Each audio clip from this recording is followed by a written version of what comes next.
And in fact, that's exactly, we see the manifestation of that again on the ground here over the weekend. Well, actually, let me back up a little bit more. A month or so ago, Biden apparently first secretly gave permission to the Ukraine side to start using American weapons on Russian territory.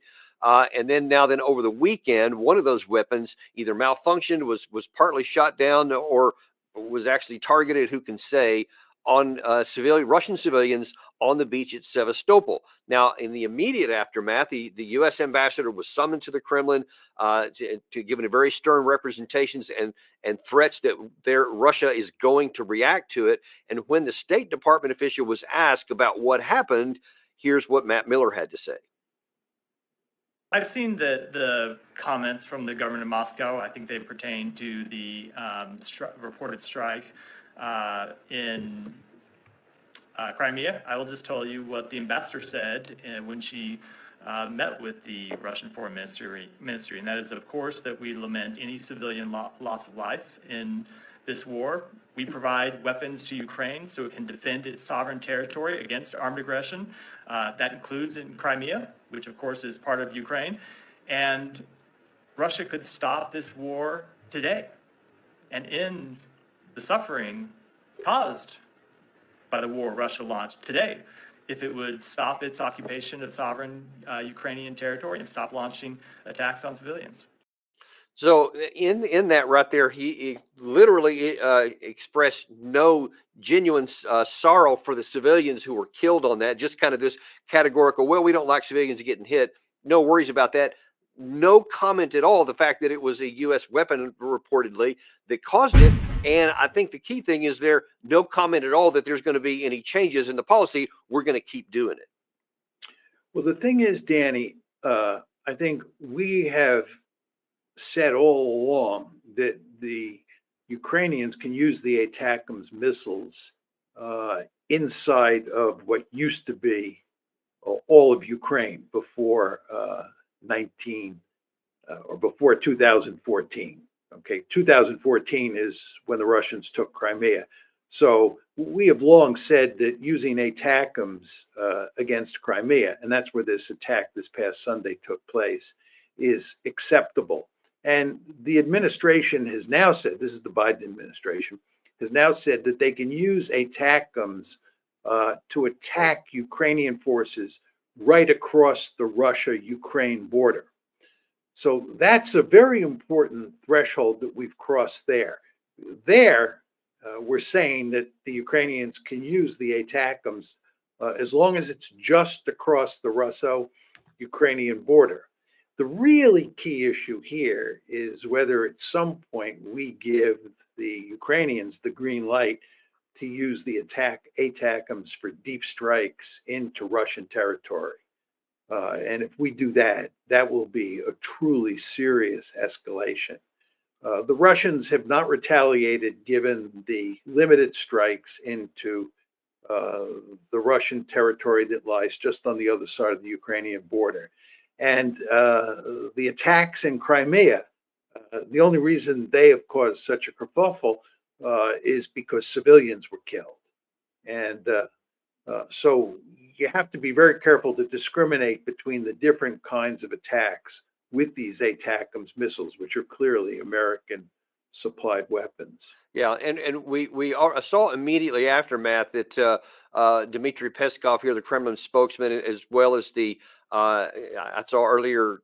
Well, it was actually yesterday, so I saw it today that the UN ambassador to Russia in the UN also expressly said that there will be consequences. The foreign ministry issued a statement saying that there will be consequences. Apparently, that's what was communicated to our ambassador when she was summoned there.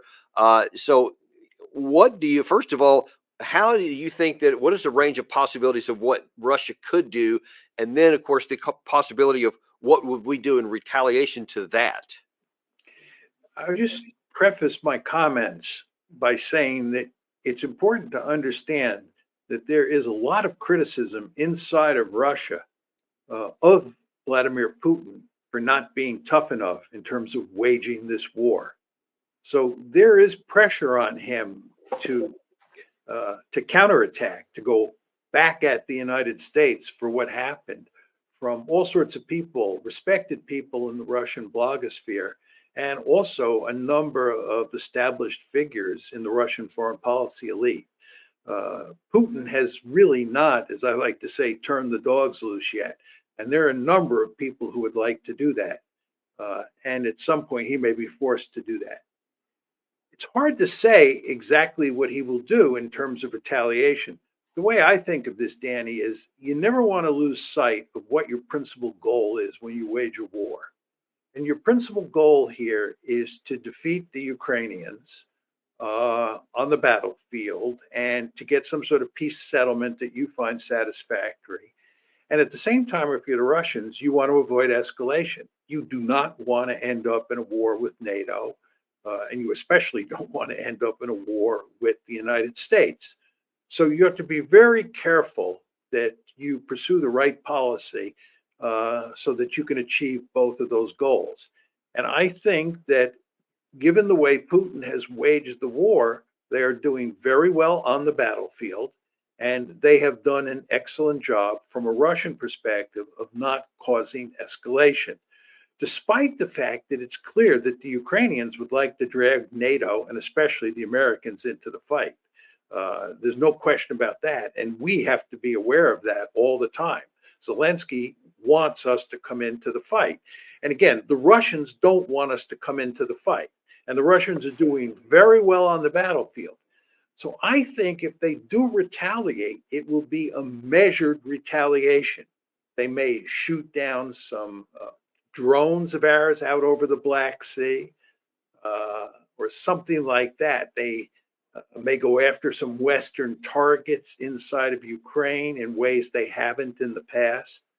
But I think it will be a limited response, in large part because it would not make sense to do anything that would possibly bring NATO into the fight.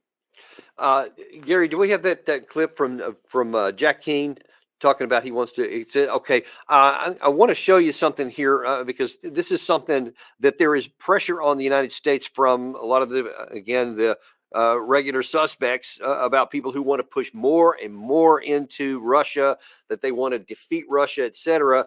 And here is Jack Keane a few days back saying that, yeah, I heard that but the Biden said that they could attack along this, I think, a 75-kilometer front, but it should go much more than that. And here's what he showed on a map.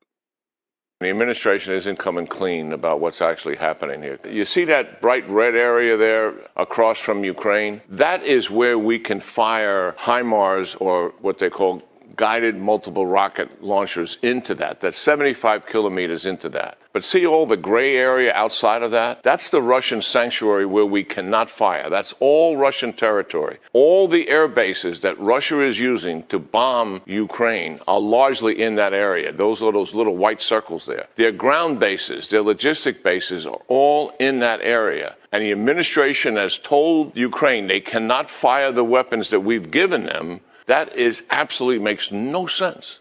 And it's really handcuffing them in their ability to protect their own people, but also in their ability to bring down the military capability that Russia has. Ukraine, we can turn the tide in their favor, and the administration has got to stop handicapping them. And first of all, do you see any prospect that firing a bunch more ATACMS could turn the tide and make the military capability of the Russian side collapse if we expanded the zone? Not at all. I mean, I think he's simply wrong. He's a war hawk par excellence, and he understands full well that the Ukrainians are losing, and he's desperate to find some sort of magic way to fix this problem and to help the Ukrainians win. And he thinks that using ATACMS for long distance strikes into the Russian homeland is going to fix the problem on the battlefield. There's no reason to think that that's going to happen. I think it's going to have hardly any effect, if any effect, on what happens on the battlefield. And we could get into why that's the case. But this is just evidence of the pressure that's going to be brought to bear on the Biden administration to up the ante as the Ukrainians continue to lose on the battlefield. And if we up the ante, if we do what Keane wants to do, The question you have to ask yourself is, what are the Russians going to do? And at some point, the Russians are going to retaliate in a really big way. As I said, I don't think they're going to retaliate in a really big way because of what happened this past Sunday with the attack on the people on the beach in Sevastopol. I think the Russian response will be limited. But I think once you begin to pound away at the Russian homeland, deep into the Russian homeland, the Russians are going to feel compelled to respond in a big way. And then the Yeah. question, what are we going to do? And then the question after that is, what are the Russians going to do? And Well, we that's do the whole not want issue to there go that up that I think is very, escalation ladder.